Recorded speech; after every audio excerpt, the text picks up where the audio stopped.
Hello everybody, Ben Rogers here, the Raptors Digest, tracking the Toronto Raptors 121-110 overtime loss. Riker, I think it's fair to say this is the most angrying loss of the season. I don't think that's a noun, a word, but I'm just frustrated right now, Riker. Yeah, I mean, I told you this before we started the podcast.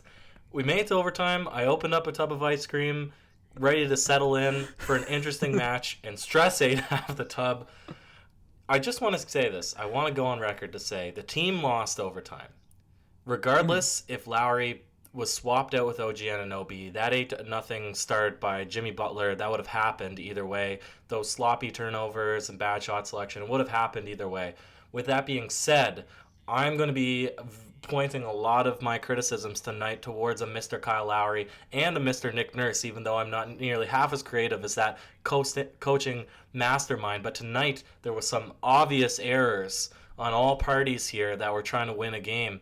I'm in disbelief, Ben, at how tragic that loss was. Well, Riker, I've heard a couple of your takes before this pod. Sound away, because I agree with some, I disagree with some. Spill it out. Spill that ice cream talk out. Take number one, and this is just simple maths, Ben. This is just quick maths.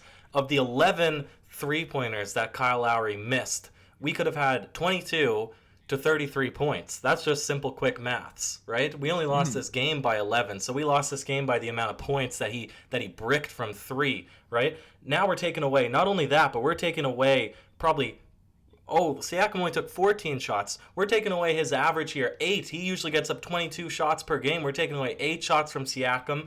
We're running a crazy defense, Ben, where... Okay. Let me sound off on the defense first, and then you can jump in. We're running a defense where Kyle Lowry is taking Justice Winslow up at the half and switching on to Bam Adebayo. What were we playing? What was the defensive strategy? It was let Miami do whatever they want to do and hope for a few misses. It was ridiculous, man. Okay, so we'll talk about your Kyle Lowry point tonight. Obviously, Kyle, horrible shooting performance. Went 2 of 18 from the field, 0 of 11 from the three-point line, 8 of 8 from the free throw line, surprisingly, but 12 points, 11 assists, 6 rebounds, and this might be a hot take. I thought Kyle Lowry had a really good game outside of the shooting. He did everything else well. He made some beautiful passes. He, took that charge at the end. He was driving in, kind of sparked that run to actually put this game into overtime. But, the shots just weren't going down. And I feel like a lot of people are going to blame this loss on Kyle Lowry because of, the horrible shooting. But every shot that he took was a smart shot to take. If he didn't take some of those open shots, I would have been disappointed. So, honestly, I can live with it. It's his first game back from injury. Hopefully the shooting obviously doesn't keep up, but I'm fine with the Kyle Lowry kind of shooting performance-esque. And you brought up how you didn't like how Kyle Lowry took that many shots. I think a lot of that was on Pascal Siakam being passive. I don't think it was Kyle Lowry being a ball hog or anything like that. I thought all the shots he took were smart despite the fact he was struggling. Most of the shots were open threes. Pascal Siakam just looked shook out there. It's by far the worst game I've seen from Siakam this season. Bam Adebayo, I know he's a good defender and all that, but Siakam's supposed to be that guy that's our number one option, whether Kyle Lowry's on the floor or not. He took one shot in the fourth quarter, including overtime. There's one that was taken away because of Marc Gasol's screen, but Siakam's got to demand that ball, and the one possession that kind of summed up this game for Siakam with me was in overtime. He had the ball, I believe it was Derrick Jones, someone was guarding him that really had no business guarding Siakam, and he was at the top of the lane, and instead of being aggressive and being tight, he literally was afraid and telegraphed a pass straight to Kyle Lowry that was real pass. It wasn't in a move, and then Jimmy Butler ended up capping off his 8-0 run. You were disappointed in Lowry. A lot of people are. But Siakam got to take over these games. He's got to at least be aggressive. You can't expect him to take a confident shot when he's only took one shot in the past 15 minutes. And my criticism towards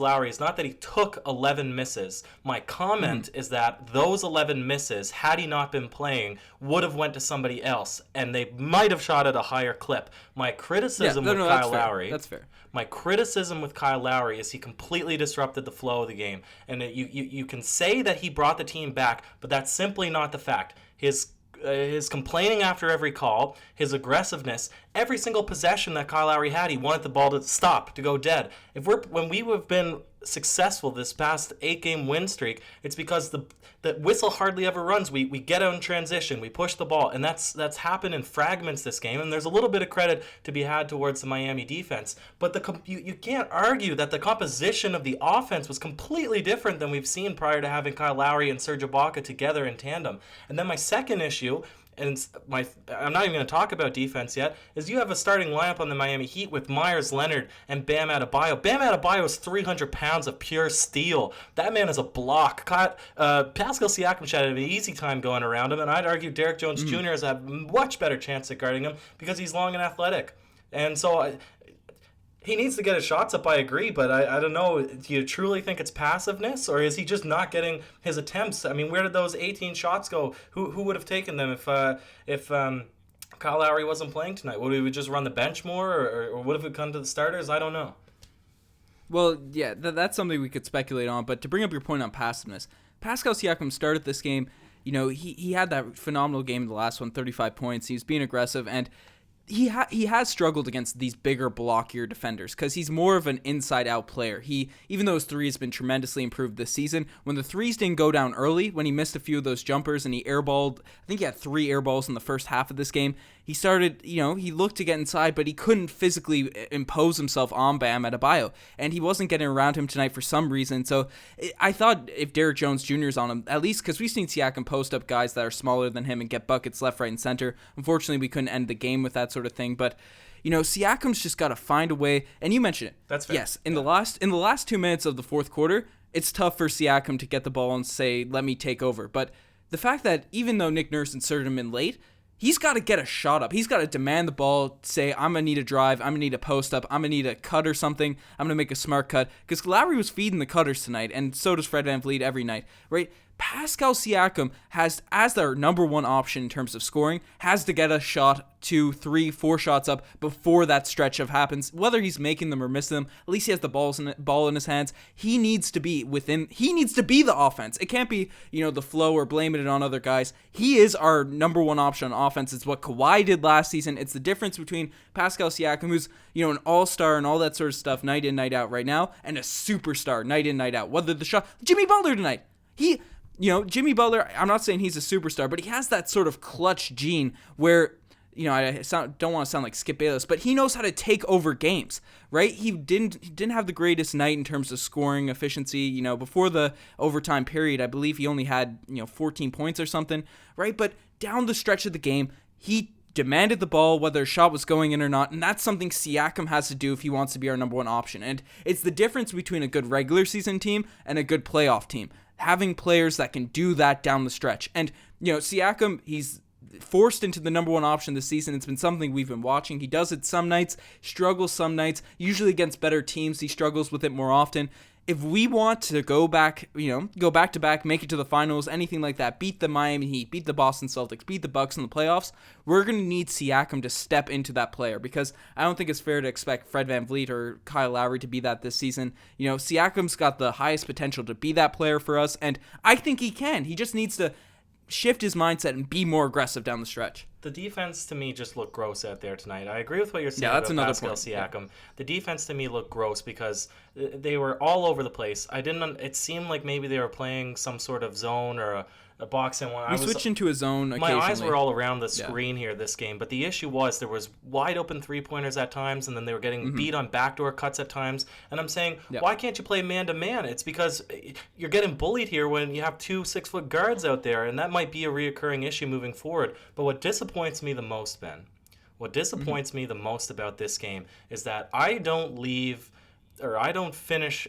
when the final buzzer rang, I don't say, okay, we lost because this Toronto Raptors team is not as good as the Miami Heat team. I say, how can now we reintegrate Kyle Lowry into this rotation or into this team so that we can be the most successful possible? And the unfortunate thing is, we will never know how good the team without Kyle Lowry and Serge Ibaka could be because we didn't see them lose any games against those plus 500 teams, right? We're always going to have that question mark. We lost now. to the Clippers and Mavs. The Clippers is a hard one, though, because, that's going to be – they are probably a better team, right? So that's always going to be a battle, and that was a good contest.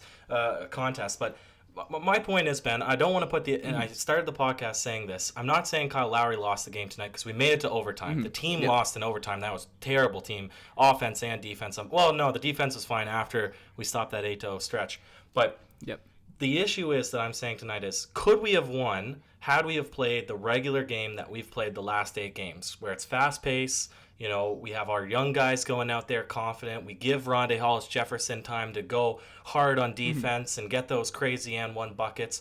Or would the Miami defense have stopped that too? But instead, I'm going to be wondering, hey, Kyle Lowry took 11 three-point attempts and he missed them all. If he hadn't have been playing and those shots were distributed to the guys that have been used to getting X amount of minutes that were now significantly limited, would the outcome have been different? That's what's really killing me about tonight's game, because we won't know that answer. That's a fair criticism for tonight's game, but you might sound off on a different opinion before we swing into the segment, so feel free. But we are a better team when Kyle Lowry's on the roster or implemented in the lineup. I think that's a take that I'm going to run home with all season. He is, if Siakam's our number one option, you could make an argument Kyle Lowry's our best player in my opinion still, just because of everything that he does. And it's very rare we're going to see Kyle Lowry go 0 for 11 from the three-point line. Let's just say he makes 2 of those. I think we win this game because his mindset's fixed. They have to guard him and all that sort of stuff. Kyle Lowry, even though it's certainly a different style, and the fact that Kyle Lowry did go 0 of 11, it did harm this game. Those missed shots are a big reason we lost this one. We couldn't play the same style and all that, but I think our style with Kyle Lowry, able to hit shots. Now, if Kyle Lowry's shooting this percentage night in, night out for the next month or so, then we have a lot of issues to bring up and all that sort of stuff. But Kyle Lowry knocking down shots and playing the way he does, we're going to beat the Heat 8 times out of 10 in my opinion. I think we're a much better team than we are without him in the lineup. And yes, it hurt us tonight because he's coming back from injury and the shots weren't going down, but the shots going down, even at a not a great efficiency clip, paired with everything else he does on the court, I think it's tough to argue that we're not a better team with him on the court. I think that's an intelligent argument, Ben, and I won't disagree with you. Had he made 2 or 3, I mean, he probably took 2 threes that he missed in the overtime when we had that 6-point margin, and that would have made a difference as well, right? Yeah. I 100% agree with that. My issue is that his aggression tonight was based on him feeling like he was getting missed calls, right? Every time that he misses a basket and he falls down, he gets in the ref's face first and gets back. This is what I'm saying is slowing down the pace. And this hasn't happened in the past 8-game stretch because we don't have complainers. Everybody's out there trying to prove themselves. Yeah. Kyle Lowry comes in with the ego that he's already proven, however many time All-Star, an NBA champion, that he should be getting every call. Play hard-nosed basketball. How many times was Jimmy Butler hacked tonight that there was no call, right? On putback layups, etc. Not saying that I'm a huge fan of Jimmy Butler tonight. There's just a certain amount of flow that you need. But anyways, Ben, I agree, and he's not going to have this poor shooting every night. And if he does, then we will reopen the conversation about what his role should be on the team. But we're going long. Let's bring it into the segment, shall we?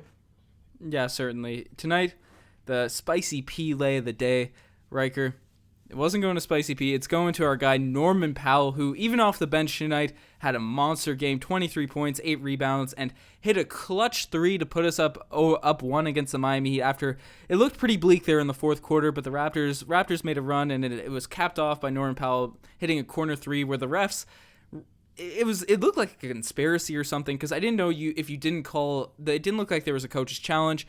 The refs just kind of came together and were like, oh, should we call this out of bounds, or would this be blatantly ripping off the Toronto Raptors? And they took about 5 minutes of real time to decide that. But Norman Powell capped off a run that could have won us this game. Unfortunately, it didn't. But that's my spicy Pele of the day. That's fair. And there was no angles. And the rule is, unless it is clear that it should be overturned, then it's not overturned. And there was no angles to show that it was definitely out of bounds. There was one angle that looked like he was in bounds, but not all plays can be the spicy Pele. Some just make you say, oh, geez. Tonight it's not bad enough for me to give him the gold star, Ben, so I'm going to give him this play instead. For all of Norman Powell's heroics tonight, I felt like he was the most confident player. He took the most practical, reasonable shots. He did them in motion. He never hesitated on any threes. What was his late game defense against Jimmy Butler? Thankfully, Jimmy Butler didn't capitalize on those 2 free throws at the end. He missed one, which sent us into overtime. But there's one thing playing defense on somebody's hip. But he rotated so much open that he basically gave... he split the Red Sea for Jimmy Butler to go up there and get an open layup shot and draw the foul from Marc Gasol. I thought that was ridiculous defense from Norman Powell, who had an otherwise perfect, well, not perfect, but fantastic game. Yeah, you have to think that there was a defensive scheme and a miscommunication for Norman Powell to be forcing him that far in that direction. You probably expected that Marc Gasol was going to be ready there or something. But yeah, no, that play certainly made me say, oh geez. And finally, the infamous, the one and only Damari Carroll Gold Star Award, Riker. One thing that came to my mind during this game, it's going to the Toronto Raptors media staff or whoever they have doing the scoreboard. This is kind of more of a meme one, but they gave Kelly Olynyk a tribute in the first or second quarter for being a Canadian basketball. I was like, okay, respect. He's a Canadian guy. I'm all about supporting the Canadians around. But it was like a home tribute. But after that happened, he went on to hit some crazy threes. And it just looked like it sparked something under Kelly Olynyk to have the hometown kind of give him a little ovation, even though he's never been a Toronto Raptor. He's never been anything like that. And to have him hit those corner threes at the end of the game, hit that mid-ranger that was real dagger for the Raptors in their run, the media staff of the Toronto Raptors is getting the Damari Carroll Gold Star from me, Riker. They can get the Damari Carroll Gold Star. He's not the only random player that stepped up tonight. Duncan Robinson, what? Who is that? And it's not like Terrence Davis stepping up against the Atlanta Hawks. This is a random guy stepping up against the defending champs, one of the better defensive teams in the league. That's a joke. And also, whoever was setting the defensive sets tonight for the Toronto Raptors, they're getting my gold star because that was bonkers, Ben. Bonkers. What were they doing? Backdoor cuts.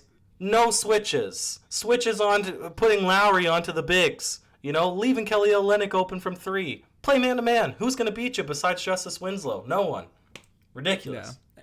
Yeah. It looked like the Raptors were in man for a lot of stretches, but whatever it was, the help defense were just a bit late. People were Siakam let a lot of people go backdoor on him, which was a lot of the reason those layups happen.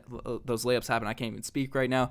But yeah, the Toronto Raptors. Then we switched to the zone because the man-to-man obviously wasn't working, and you can't run a zone against a bunch of shooters. That was just real weird. But anyways, the Toronto Raptors will bounce back. We have a tough schedule coming up. We have a fun one coming up against the Rockets, so stay tuned to the Raptors Digest. You're the best for making this far. Check out the Twitter, the Instagram, all that cool stuff. Riker, any last words? Bam! Out of bio. Never got to say it during the pod. All right. Cheers.